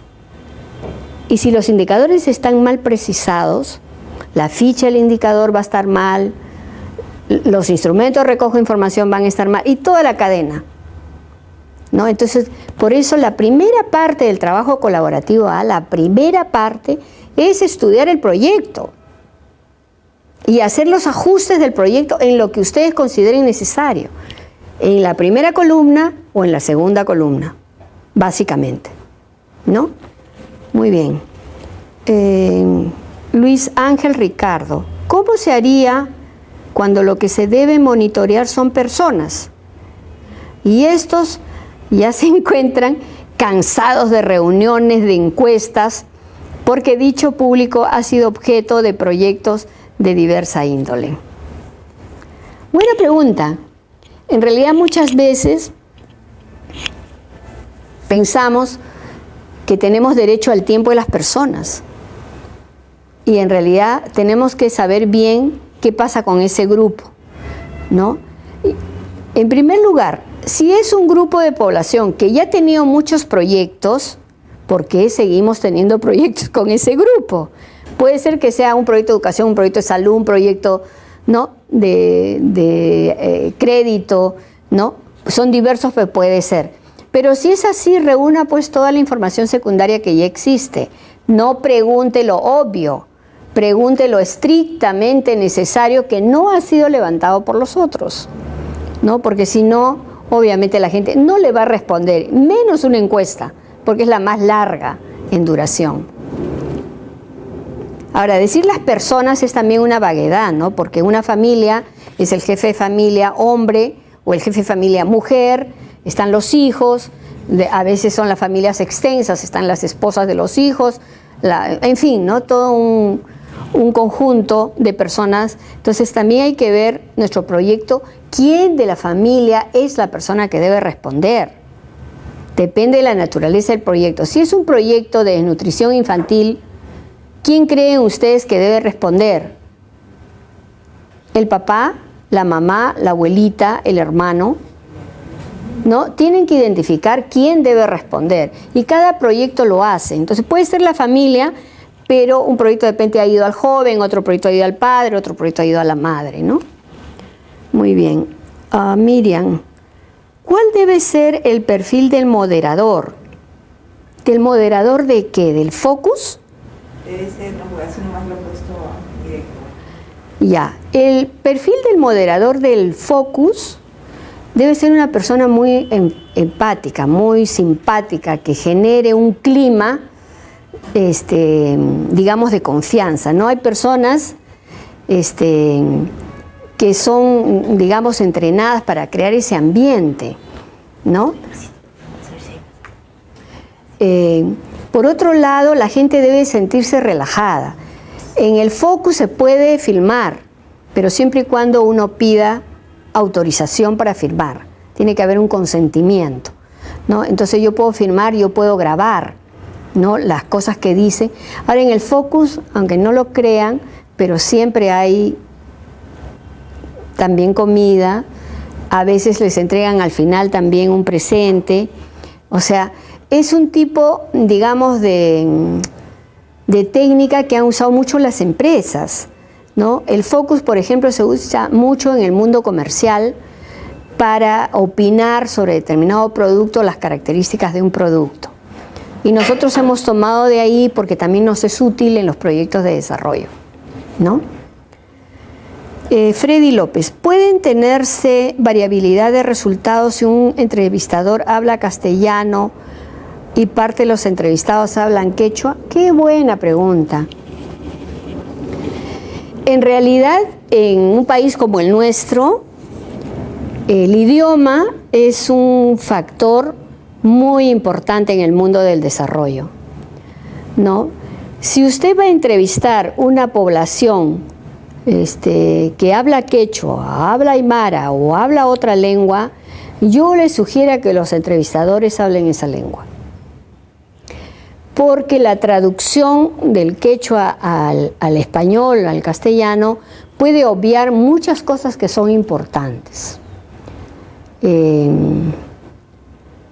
he tenido situaciones, yo lamentablemente no hablo quechua, entiendo lo mínimo en quechua, y muchas veces que he hecho monitoreo, evaluación, he tenido que hablar con mujeres que hablan quechua, muy poco español, porque los hombres en las comunidades hablan más español, pero las mujeres hablan menos español. Y he tenido un traductor, ¿no? Un traductor que muchas veces es el maestro de la escuela, ¿no? El traductor. Y a mí me llamaba la atención que cuando yo hacía una pregunta, me la traducían en quechua, las señoras hablaban, invertían varios minutos respondiendo o comentando, ¿no? Por decirles 8 minutos. Pero cuando le decía al traductor, ¿y qué dijo la señora? Dice que está muy bien.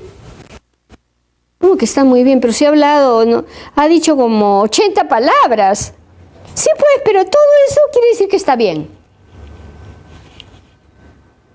No, mire, hemos tenido tantos problemas de esa naturaleza, no solo yo en el caso que les cuento, que ahora hay traductores oficiales. El Ministerio de Cultura acredita en todas las lenguas traductores formales. ¿Por qué? Porque tiene que respetar. Si la señora se queja una vez, 2 veces, 3 veces, 4 veces y dice lo mismo, el traductor debería decírtelo. Porque quiere decir que eso a ella le está lastimando bastante. Y si tú no sabes que 4 veces te está diciendo lo mismo, no vas a valorar en ese sentido la respuesta. Entonces el idioma, en el caso nuestro de proyectos de desarrollo, sobre todo con poblaciones amazónicas o con poblaciones quechohablantes o aymarablantes, requieren un tratamiento especial, ¿no? Entonces si es encuesta, peor si es entrevista, porque la entrevista es muchas veces a profundidad. Entonces tiene que ser alguien que hable el idioma, ¿no? Si no realmente vamos a perder mucha información valiosa. Gracias por la pregunta, Freddy. Muy bien, no sé si ustedes aquí tienen alguna otra. Aquí pregunta Juliana Valle, dice, si no existiera línea base, ¿se puede hacer un buen monitoreo? ¿En cuánto afecta esto? Dice, acá recién lo he puesto. Ah, ya. Bueno, la línea de base es una buena práctica. y deberíamos difundirla. Y ustedes ahora que están estudiando el curso de monitoreo deberían ser unos promotores de la línea base. ¿Por qué? Porque la mayoría de proyectos no lo tienen. Hasta proyectos grandes no tienen línea base. Y recién están haciendo línea base al tercer año, al cuarto año. ¿Cuál es el riesgo de no tener la línea base? En primer lugar, que no puedes comparar el momento de inicio del proyecto, ¿no? Si tú dices que tu proyecto lo que quiere es mejorar en... A ver, ¿qué tema? En el tema educativo. Queremos mejorar la capacidad de aprendizaje, la comprensión lectora. Queremos mejorar la comprensión lectora de los niños de tercer año de primaria. Entonces yo digo, yo quiero mejorar la capacidad lectora. Pero yo te preguntaría, ¿y en cuánto quieres mejorar esa capacidad lectora? Yo necesito saber cuál es ahorita, ¿no? ¿Qué nivel tiene esa capacidad para ver el esfuerzo del proyecto a dónde la va a llevar? Entonces imagínense ustedes que no tenemos línea base. Si no tienes línea base, tendrás que hacerla en el primer año, en el segundo año o en el tercer año. Si tú la haces más lejos, en el tercer año, es como si todo el esfuerzo del proyecto no contara esos 3 años. Lo que se hace a veces en el mundo de la evaluación es, no tienes línea base, yo te tomo el primer año como tu línea base. Lo cual le resta al proyecto el trabajo de 1 año. Pero es que necesitas un punto de partida. Necesitas un punto de partida para poder comparar. Porque la meta dice, reducir la desnutrición crónica infantil en 10 puntos porcentuales. ¿Pero en cuánto estoy ahora? ¿Qué es 10? ¿De 25 a 15? ¿De 30 a 20? ¿De 40 a 30? ¿Se dan cuenta? La gravedad de no contar con la línea base, en realidad es muy importante la línea base. Y si no se tiene, hay que hacerla, ¿no? Porque lo que va a pasar, digamos que en el monitoreo, todavía la cosa no es tan grave, la cosa grave, muy grave, es en la evaluación. Porque en la evaluación tú vas a decir que toda la mejora de la población se debe a tu proyecto. Todo se debe a tu proyecto. Pero hay un momentito, esa gente era agricultora antes que tú llegaras y tenía un nivel de productividad. Entonces no es que toda la productividad es responsabilidad del proyecto, ¿no? O sea, en la evaluación es que se siente más la ausencia de línea base. Pero en el monitoreo también es un elemento muy importante que tengamos para poder medir nuestros indicadores paso a paso, camino a los resultados, ¿no? Bueno, con relación a eso, la alumna Karina Piedra pregunta, ¿no? Si el proyecto inició hace 1 año, como que, ¿no? La línea base se ha aplicado recién, ¿eso repercute en lo atribuible al proyecto? Eso es lo que se llama. Exacto, pues. O sea, lo que va a pasar es que el primer año de ese proyecto se va a quedar en buenas intenciones, en condiciones que se crearon, pero no se va a poder contabilizar en el monitoreo, ¿no? Porque todo está metido en esa línea base. Y después, Elvis Lorenzo pregunta, ¿los instrumentos mixtos utilizando tecnología de la información y la comunicación se puede considerar confiables? ¿Me puedes repetirla, por favor? Los instrumentos mixtos, utilizando las TIC, Ya. ¿se puede considerar confiables? Por supuesto que sí. Hoy día vamos a casi trabajar todo con tecnología de la información, ¿no? Lo que pasa es que, como es algo nuevo, bueno, nuevo entre comillas, ¿no? Porque en el país esta cosa lleva como 15 años tratando, ¿no?, de que lo asumamos en todos los campos.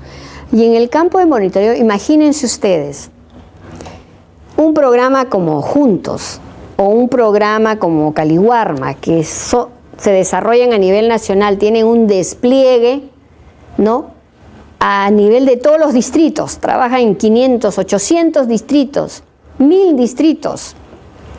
Imagínense el tiempo que demoraría que la información se mande física, en papel. ¿Cómo monitorean? Con una tablet. tienen los indicadores y las variables en una tablet.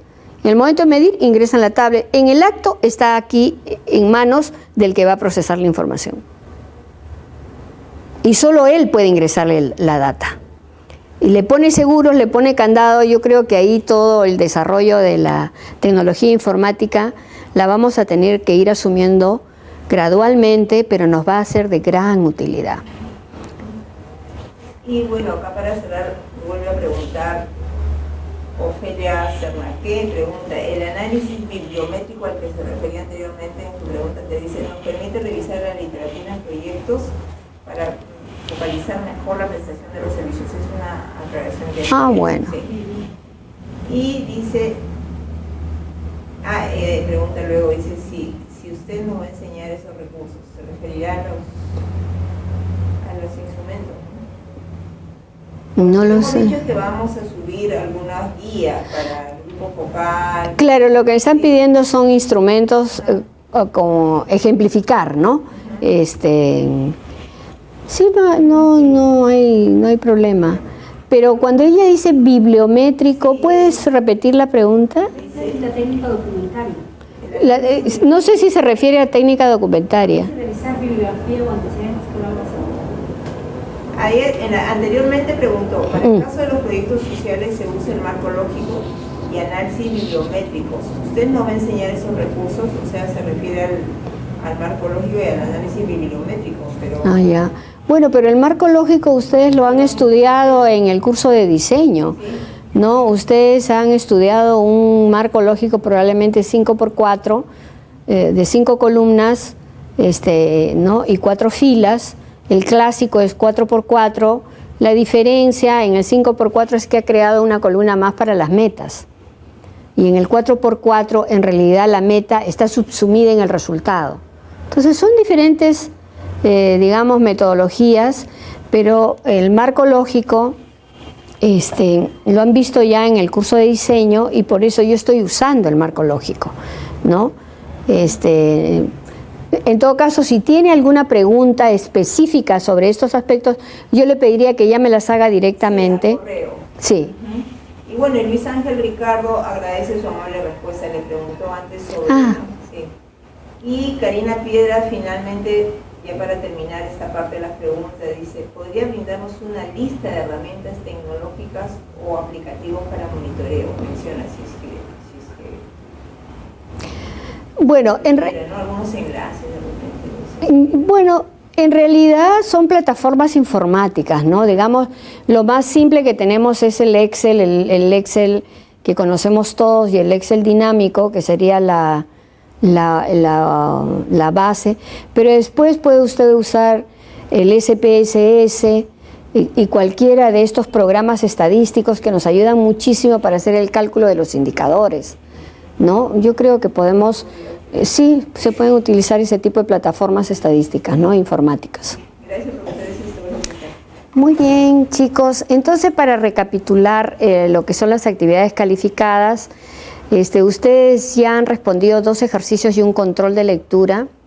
Estamos nosotros devolviendo, ¿no? Porque el control recién lo han entregado hace pocos días. Les vamos a entregar las notas y están pendientes 2 trabajos colaborativos. En realidad, el trabajo colaborativo A es una parte del sistema de monitoreo y el trabajo colaborativo B es la parte de gestión de información del sistema de monitoreo, ¿no? Entonces, yo les pido que por favor formen los grupos, porque no he recibido, en mi caso, no he recibido la conformación de los grupos ni el nombre del proyecto que van a trabajar, ¿no? O sea, yo debería haber recibido 7 grupos, de los cuales tengo 2.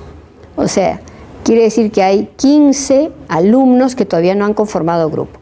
Si es que no lo conforman hasta el día de mañana, porque la fecha ya está vencida, vamos a tener que conformarlos nosotros, ¿no? No me gustaría hacerlo, porque yo prefiero que ustedes se encuentren. ¿Por qué? Porque tienen que elegir un proyecto. Solo necesitamos el proyecto, no necesitamos los informes del proyecto ni nada. Solo el proyecto, ¿no? Es lo que necesitamos para hacer el plan de monitoreo. ¿no? Si tienen el proyecto, les va a ayudar bastante. No sé cuál es la situación de ustedes, si ya están en grupo, si ya tienen proyecto para hacer el trabajo colaborativo. Sí, pero en el caso del profesor Palacios ya envió la lista de grupos la semana pasada. Sí, pues así nomás, porque si no... Sí, porque tenemos una fecha, nos paran los correos así cada rato. No, tiene que ser así. Entonces, en el caso de usted, señor, ¿cuál es la situación? Todavía no tengo. Por favor. ¿Quién es el profesor? ¿Luis o yo? ¿Cuál es su nombre? Odón Celarayán. ¿Mm? Celarayán. Odón Celarayán.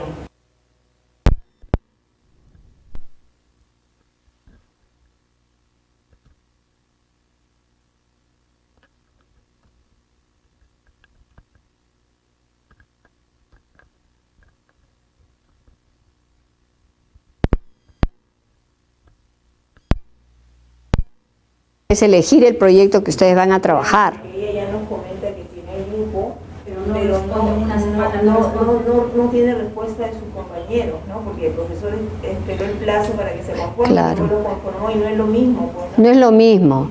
Entonces yo les puedo dar hasta mañana, pero no más. Entonces, un correo entonces a su por favor, a todo el aula, que por favor es urgente que conformen el grupo y elijan el proyecto. Tienen que elegir un proyecto. Y ese proyecto se lo tiene que mandar a usted para que vea si Sí. es pertinente. Me lo mandan a mí porque de todas maneras cuando hagan el trabajo yo quiero ver si revisaron bien el proyecto, si revisaron bien el marco lógico del proyecto, si cambiaron los indicadores o no los cambiaron, ¿no? Ese tipo de detalle. Entonces yo creo que ustedes han hecho un buen trabajo en el ejercicio 1, en el ejercicio 2, digamos. El ejercicio 1 era sobre marco lógico, he hecho varias preguntas sobre marco lógico para tener la certeza de que lo estaban manejando, ¿no? En el ejercicio 2 hemos visto indicadores, ¿no? Indicadores cuantitativos, indicadores cualitativos, y hemos visto también había una matriz con preguntas que también estaban referidas a indicadores, ¿no? A mejores prácticas, ¿no? Cuando empleamos un indicador, digamos, de naturaleza cuantitativa, por ejemplo, cuando hay una tendencia, en un indicador hay una tendencia a la baja. Por ejemplo, había una pregunta que varios se han confundido, una pregunta referida a la tasa de desempleo. Decía, actualmente estamos en una situación donde la tasa de desempleo está bajando, ¿correcto? Nosotros queremos no tener tasa de desempleo, ¿verdad? Lo ideal es que sea cero, pleno empleo, todos con trabajo. Entonces, la tasa de desempleo es un indicador negativo que debe ir bajando, porque los indicadores no todos son positivos, hay indicadores negativos. Tasa de desnutrición, tasa de deforestación, son indicadores negativos, que lo que queremos es que vayan a cero, ¿no? O sea, lo que medimos es que vayan a cero, porque no nos gusta esa situación. Correcto. Entonces, si yo les digo, la tasa de desempleo es actualmente, tiene una tendencia que es menos 1%, entonces, ¿cuál debe ser la meta de ese proyecto? Si está trabajando en esa línea. Tiene que tener una meta mayor a menos 1%. Tiene que ser menos 2, menos 3. Porque ya sin el proyecto ya está bajando menos 1. Entonces, se supone que el proyecto va a ayudar a que baje más, ¿no? Entonces, cuando usamos la tendencia, ¿no? Otras son cuando usamos las mejores prácticas, cuando usamos los estándares. Como me acuerdo en la exposición pasada, yo puse el ejemplo de disposición de agua que tienen las familias rurales, ¿no? Entonces, en un proyecto, si hemos pasado de tener agua 5 horas al día y tenemos 20 litros cada 2 días y mejoramos esa situación, no, de 5 pasamos a 8 horas y ya no tenemos 15 litros sino 20, no, estamos bien, estamos mejorando. Pero ¿cuál es el estándar? El estándar nos dice que debe ser 8 horas 50 litros para una familia, ¿no? Entonces, cuando yo mido contra el estándar, estamos por debajo del estándar. Entonces, no estás, has mejorado, pero sigues mal. O sea, tu mejora no significa que estás bien. Sigues mal, porque ni siquiera llegas al estándar. Es igual cuando uno da una prueba, por ejemplo, y acá la universidad puede decir, el estándar de aprobación es 14 puntos. Entonces tú te sacaste 11, estás jalado. Te sacaste 13, sigues jalado. Porque el estándar es 14. Ese es el límite inferior. Entonces cuando se aplican esos límites inferiores, podemos estar mejorando, pero sigues estando mal, ¿no? Entonces en el segundo ejercicio había preguntas de esa naturaleza para que ustedes reflexionen, y que además lo tenían en el manual de ILPES 42. Todos esos ejercicios estaban ahí. Entonces también si los han revisado podían haberlo manejado bien, ¿no? Y ahorita el control de lectura que iba sobre estos instrumentos, ¿no? Esos instrumentos de recoge información, ya eso está cubierto, sí, en el control de lectura. Entonces digamos que hemos hecho como una revisión global para que ahora entren al trabajo colaborativo, pero ya tienen insumos que los pueden aplicar. Tanto del ejercicio, del control de lectura les va a ser útil para su trabajo colaborativo. Bueno, que les vaya muy bien, jóvenes, ¿no? Que les vaya muy bien. Si tienen alguna duda, por favor envíen las preguntas a sus profesores, pidan que sus profesores les respondan. No entiendo tal cosa, ¿cómo lo tengo que hacer? Quiero que me explique un poco más, por favor, ¿no? Y nosotros tenemos, ¿no? Con todo gusto responderemos cada una de sus interrogantes. Que les vaya muy bien, muchas gracias.